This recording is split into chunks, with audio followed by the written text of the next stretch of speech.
Good afternoon, everybody, and welcome to today's webinar. Today's webinar, we'll be looking at phrasal verbs, hence the title of Who's Afraid of Phrasal Verbs? Well, everybody tends to be afraid of phrasal verbs, and mainly because there's a lack of understanding, okay? So in today's webinar, okay, I'm going to try and break it down for you and go back to basics so that you can understand how a phrasal verb works, okay? And that way you might not find it as challenging as it seems, because obviously all people who are learning English as a foreign language do find phrasal verbs as a challenge. So what we're going to be looking at is the following. Okay, I've got a small introduction here. Okay, so the first thing we're going to be looking at is what is a phrasal verb, obviously. So we're going to break it down, okay, and explain what a phrasal verb is. And I compare it to a chemical compound, which you will see in a moment.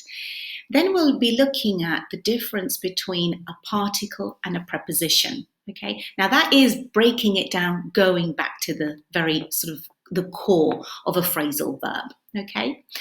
Then we'll be looking at the three combinations, because there are three different types of combinations of phrasal verbs, okay? And then we'll be looking at the difference. We have phrasal verbs that have more than one meaning. Now that does tend to complicate things because you've got the same phrasal verb with different meanings. Okay, then we'll be looking at transitive verbs and intransitive verbs. Okay, now that's important, okay, to understand then a transitive phrasal verb and an intransitive phrasal verb. And right at the very end, we're going to practice, okay, by using some examples, and we'll be doing it together.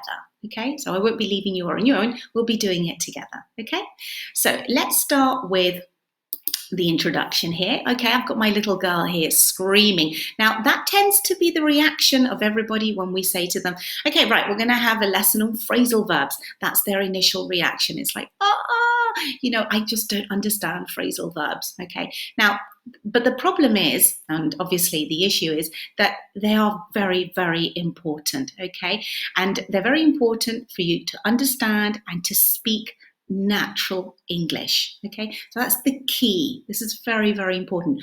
Phrasal verbs are used, okay, and they're important to understand and speak natural English. Okay, so the other issue is with regards to phrasal verbs is the prepositions. By learning your phrasal verbs, you'll also be learning the prepositions, and you'll see that in a moment how clearly it is. Okay.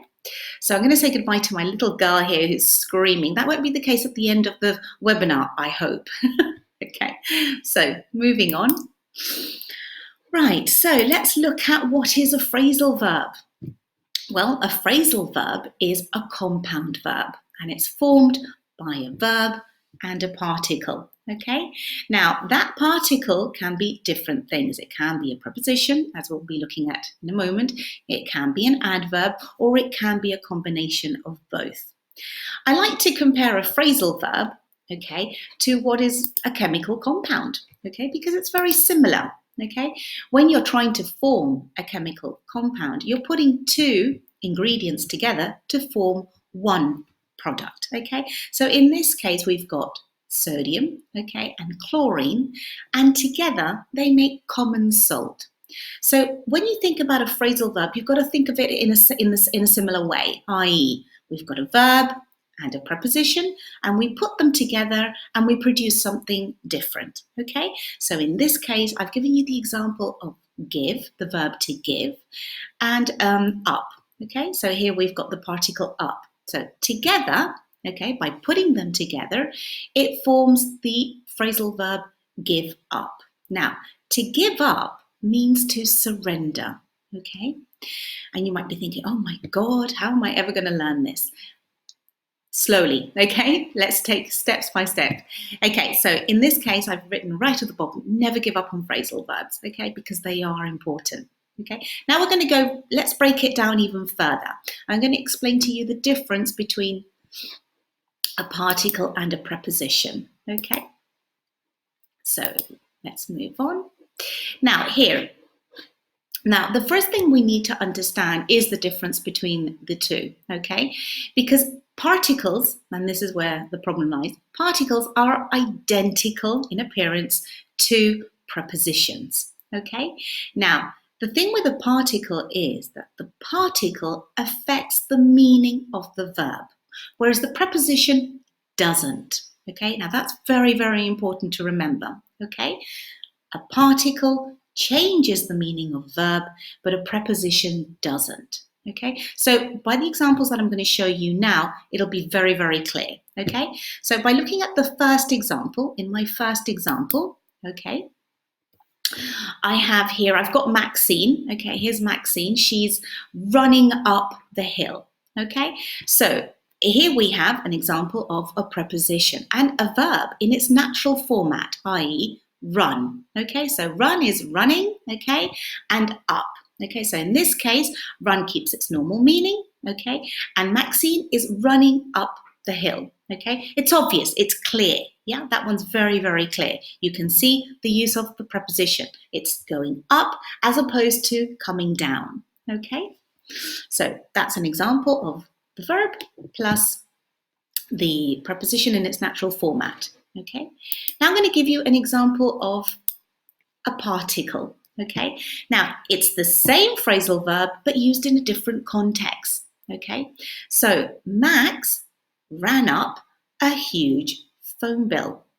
Okay, what does this mean? Okay, well, this means that Max made a lot of telephone calls in a particular month, and at the end of the month, okay, the bill he ran up, the bill was very large. Okay, now here it goes obviously together, it means to make larger.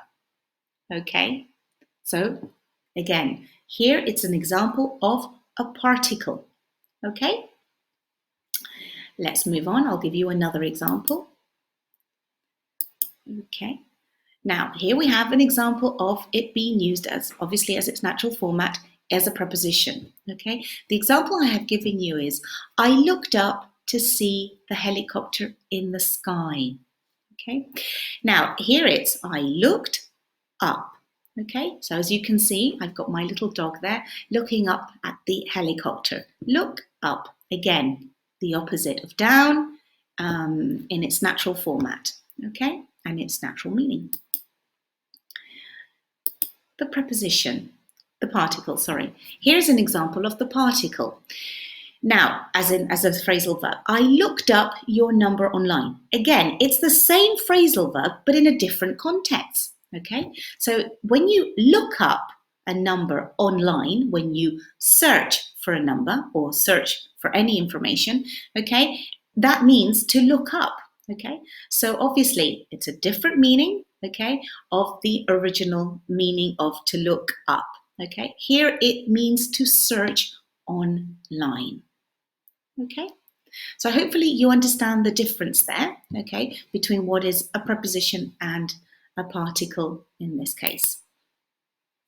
Now remember, okay, particles change the meaning of the verb, but prepositions don't. Okay, that's important to remember. Right, now moving on. The three combinations, okay, now this is important, the three different combinations of forming a phrasal verb, okay. Now let's look at the first combination. The first combination is, okay, a verb plus a preposition, okay. So for example, I ran into my teacher at the movies last night. Okay, now from now on I'll refer to it as a preposition, okay, even though they are referred to as particles, okay, but here I will refer to it as a preposition. So ran into means to meet, okay, it's to meet, okay. So I ran into my teacher at the movies last night. As you can see, I've got a movie scene here, and I went to the movies, okay, to watch an old classic. So ran into, meet, okay, that's the first combination, verb plus preposition. Let's look at the second combination. The other combination that you have in order to form a phrasal verb is a verb plus an adverb, Okay, so remember, adverbs explain the verb. Okay, so in this case, I've written, he ran away when he was 5 years old. So you've got my dog there running away. Okay, now run away means to leave home. Okay, so it's a verb plus an adverb, and together they mean to run away. Okay, that's the second combination. We'll be looking now at the third combination. Right, the third combination is to have a verb, an adverb, and a preposition.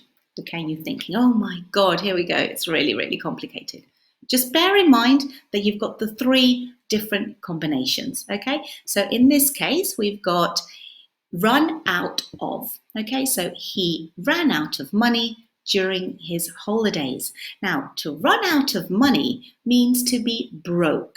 Okay, means that you've spent all your money and you've got nothing left to spend on your holidays in this case. Okay, so obviously you would, when you're broke, you need to ask somebody to help you out, or you need to ask for more money. Okay, so in this case we've got the verb, we've got the adverb, and we've got the preposition. Okay, so we need to bear in mind those three different combinations. Okay,